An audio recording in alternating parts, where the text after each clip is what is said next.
জীৱনটো এটা ছেক্ৰিফাইচৰ বস্তু আচলতে জীৱনত বহুত বস্তু ছেক্ৰিফাইচ কৰিবলগীয়া হয় মানুহ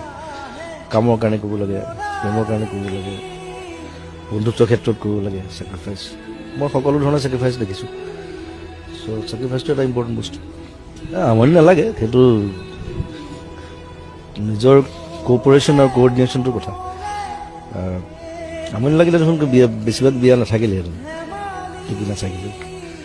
চ' আৰু যেতিয়া ইমান বছৰ থকাৰ পিছত যেতিয়া বণ্ডিংটো থাকে আণ্ডাৰষ্টেণ্ডিংটো বহুত ডাঙৰ হৈ যায় আকৌ ঘপকৈ নতুন কাৰোবাৰ লগত আকৌ আণ্ডাৰষ্টেণ্ডিং কৰাটো টাইম লাগে আকৌ চ' সেই আণ্ডাৰষ্টেণ্ডিংটোৱে আচলতে গোটেই জীৱনটো চলাই লৈ গৈ থাকে গতিকে সেইটো ইম্পৰ্টেণ্ট কথা আণ্ডাৰষ্টেণ্ডিং আৰু আপোনাৰ গান শুনি বহু লোক প্ৰেমত পৰে নতুন প্ৰজন্ম আমাৰ প্ৰজন্মৰ কথা যদি ক'বলৈ যাওঁ আপোনাৰ গানৰ পৰাই আচলতে প্ৰেম কৰিবলৈ শিকিছিলোঁ প্ৰত্যেকটো শব্দত আৱেগ থাকে প্ৰেমৰ যি অনুভূতি সেই অনুভৱ কৰিলে গীতটো অনুভৱ কৰাৰ লগে লগে প্ৰেম কৰিবলৈ মন যায় মই গোৱাটোৰ কথা নকওঁ গোৱাটোতো বাৰু মই ৰোমেণ্টিক ফিলিংছটোৰ ওপৰত গাওঁ